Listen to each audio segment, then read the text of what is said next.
What I've got in the studio today is something pretty special. Right in front of me is every single prime and zoom lens currently available from Sigma for Sony APS-C cameras. You guys requested the absolute heck out of this video, and well, I'm here to deliver. But just before we get to the really good stuff, let's get some of the boring formalities out of the way with first. For starters, Sigma UK was very kind to send me out some of these lenses for this video. I say some because I actually own some of them myself. However, this video isn't sponsored by Sigma. Sigma don't get to see this video before it goes live, and all the thoughts and opinions and advice I share are entirely my own. It should also be said that this isn't going to be a full in-depth review of each of these lenses. Rather, I'm going to be going over the highlight key features and sharing with you my thoughts and advice on which lens I think is best suited for different types of photographers. However, if you do want more information on any of these lenses, I have done a full dedicated video for each of them, and I'll leave links to them videos in the description below. Also in the description, you will find an affiliate link for each of these lenses, so if you do use those links yourself, it costs you nothing extra, but I do get a small bit of kickback from Amazon, which just helps support the channel. And at the end of today's video, I will be ranking these lenses from first to last based on overall value, versatility, real world usability, and which one I would personally buy and recommend. Alright, that is all the formalities sorted. I know that probably felt like one of those annoying fine prints, you know, the ones you always have to press agree and continue on, but now that's all sorted, let's actually get on with the video and have some fun. So the first lens we're going to talk about might just be one of the best Sigma APS-C lenses you could possibly buy. I am talking about, of course, the mighty Sigma 18-50 f2.8. This is a brilliant all-round zoom lens. It covers everything from a wide focal length to a mid-range telephoto. It is a versatile king and will be perfect in a wide range of shooting scenarios, such as cars,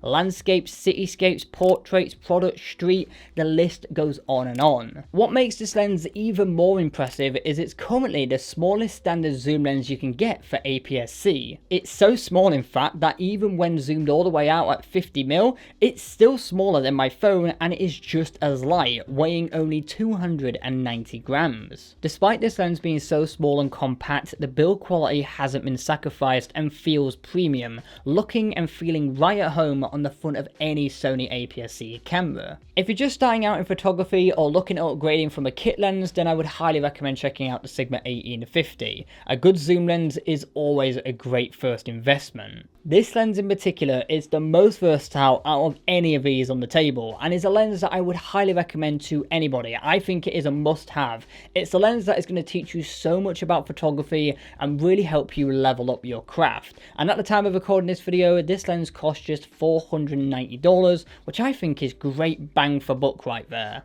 Staying on the topic of zoom lenses, let's next talk about the Sigma 10-18 f2.8. This is actually the smallest ultra-wide zoom lens currently available for APS-C cameras with a constant f2.8 aperture. And just to put that into perspective, look at it next to the Sigma 18-50, which is already considered a small lens within its own right. Design-wise, it shares the same premium build quality as the 18-50, with a compact, lightweight construction, meaning this lens weighs just 255 grams. So a good question to ask is, who is this lens for? Well, personally, I have used this lens for some street photography, and it lends itself really well if you want to capture unique, exaggerated perspectives, which can be quite immersive. But where this lens really shines is with landscapes, cityscapes, architecture, and interior real estate photography and videography. The ultra-wide field of view allows you to capture expansive scenes, dramatic compositions, and tight indoor spaces with ease. It's also a fantastic choice for a spot of vlogging. Wide enough to keep you and your background in frame, while the zoom range adds flexibility for run and gun shooting. Now this lens actually has one more trick up its sleeve. It can actually be used on full frame cameras. I tested this out with my Sony A7 IV, and for vlogging, the results were pretty impressive. Now there is a small catch: you can't use the entire focal range on full frame cameras without some vignetting, but there is a couple of really easy workarounds. So what you can do is either slightly zoom in on the lens to reduce the vignetting, or since the lens is so wide, you can always crop and adjust your footage in post without losing too much of the frame. That said, if you are planning on picking up this lens for vlogging, I highly recommend pairing it with a camera like the A6700, which features in-body image stabilization, because this lens, like all Sigma APS-C lenses, don't feature any lens stabilization. This is currently Sigma's most expensive APS-C lens, costing $569, which isn't bad for what this lens is offering and if you are in need of an ultra-wide zoom lens. Now let's move to Sigma's expansive line of APS-C primes, and where better to start than with the OG, Sigma's very first APS-C prime lens, the 30mm f1.4. Released all the way back in 2016, this lens still holds up to today's standards. The build quality is exceptional. The only thing it lacks is weather sealing, but that's never stopped me from using a lens in the rain. It's also a lightweight lens, coming in at just 280 grams, and of course it features that beautiful f1.4 aperture that you'll find on all Sigma APS-C primes. This is a very affordable lens too. In fact, it's actually the cheapest lens in Sigma's lineup, coming in at only $314. For photography, this lens is exceptional. With the APS-C crop factor, it provides a 45mm full frame field of view. It's neither a wide-angled lens nor a telephoto, but rather falls somewhere in the mid-range. Since its focal length is close to 50mm, it provides a natural field of view that closely mimics what we see with the naked eye. I've absolutely loved using this lens for street photography. I took this lens with me to Lisbon, and during that trip, it was practically glued to the front of my camera for about 90% of the time. For a 9-year-old lens, it's still razor sharp and delivers amazing image quality. If you're looking for a great versatile prime lens that isn't going to break the bank, then I'd highly recommend checking out this one. Next up, we have the Sigma 16mm f1.4. This is the lens that I reviewed most recently, and since getting all of these lenses lined up, I've come to realise it's a lens that I couldn't actually personally see myself using all that often, apart from in a few very specific scenarios. My personal opinion on this lens is probably not going to make me overly popular, because everyone rants and raves about this lens, and it is one of the highest rated primes of all time.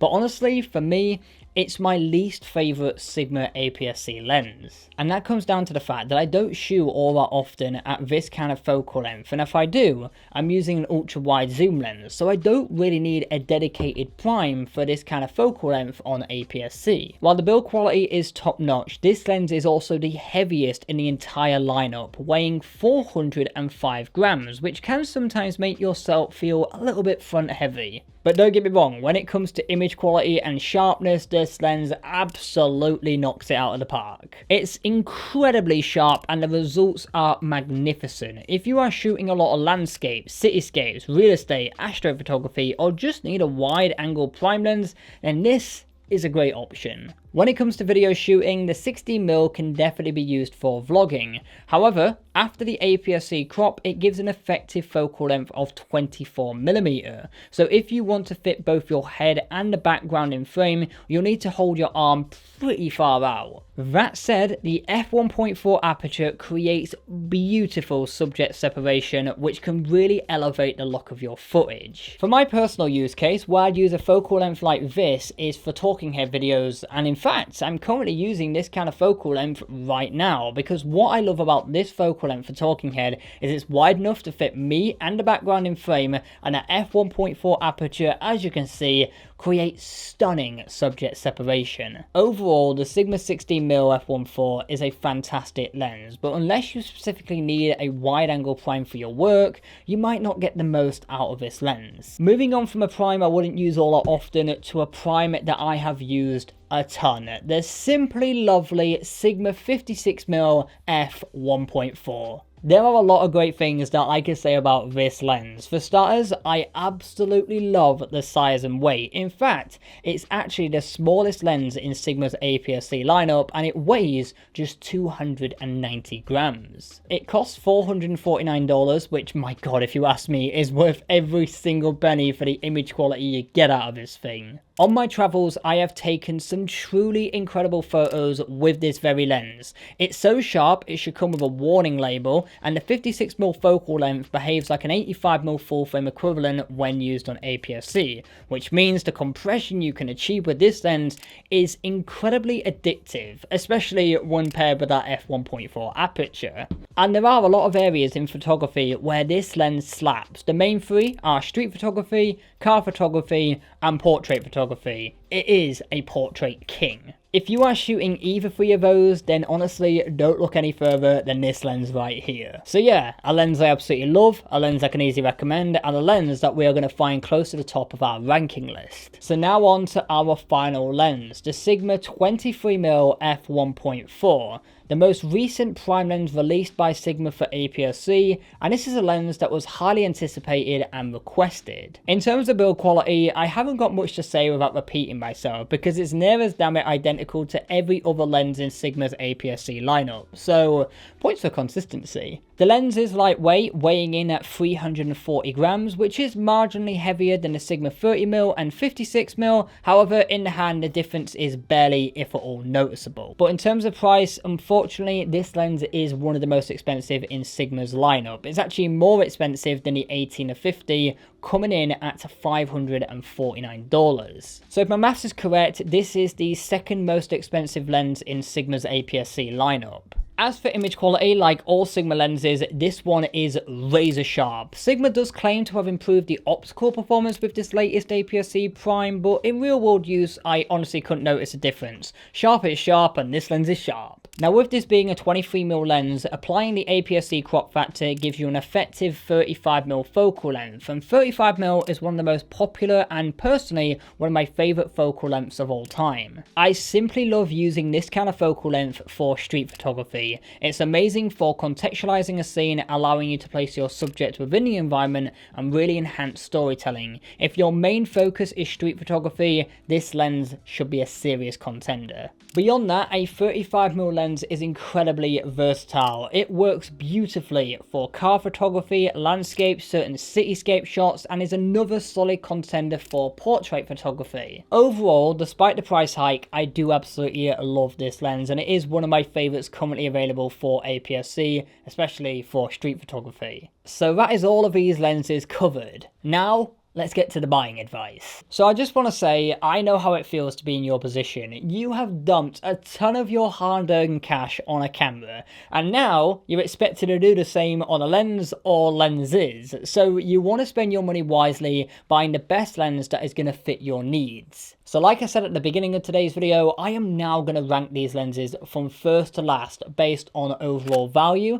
versatility, real-world usability, and my own advice and opinion. It would also be great to hear if you agree with the list I'm about to present, and if you don't, leave yours in the comment section below. It'll be kind of interesting to see how you rank these lenses. So, drum roll please. We're only going to do that once. Make the most of it. Drum roll, yes! In first place is the Sigma 18-50 f2.8. Woo! Yay! Curtis has lost his mind.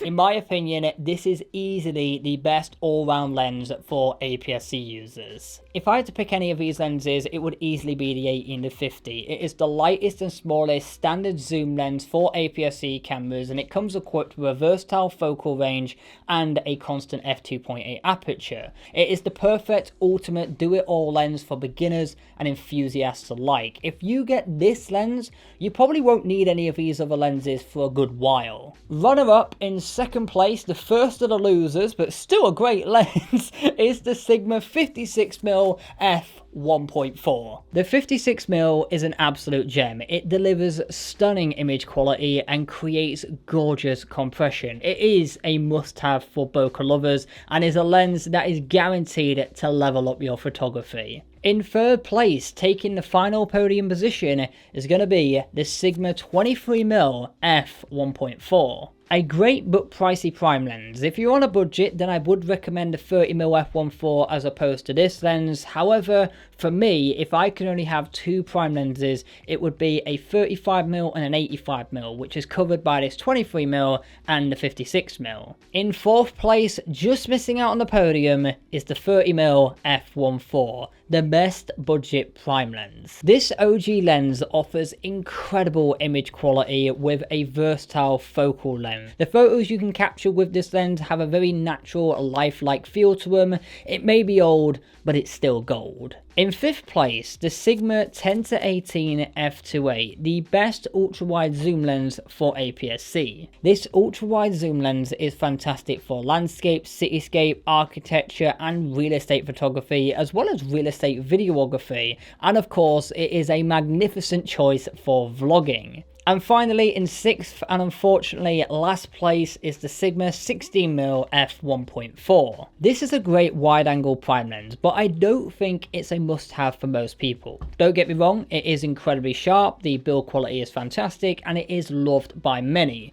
But for me, it feels like a bit of a one-trick pony. And that's it. That is our final ranking order. And I will tell you, it was very difficult to put these lenses in an order like this. So I do hope this Sigma APS-C buyer's guide has been helpful and given you some great insights to help narrow down your options and find the best lens for your own shooting style and needs. And if this video was helpful, hit the like button and subscribe to the channel if you're not already. It'd be great to have you on board of this ever so growing community. And of course, if you do have any further questions, please let me know in the comment section below. And just finally, very quickly, if you do want to check out any of these lenses for yourself, they are linked in the description below, or if you want any further information on any of them, the dedicated videos for each of them are also linked down below. With all that said and done, thank you for watching today's video, and until next time, create, explore, and inspire.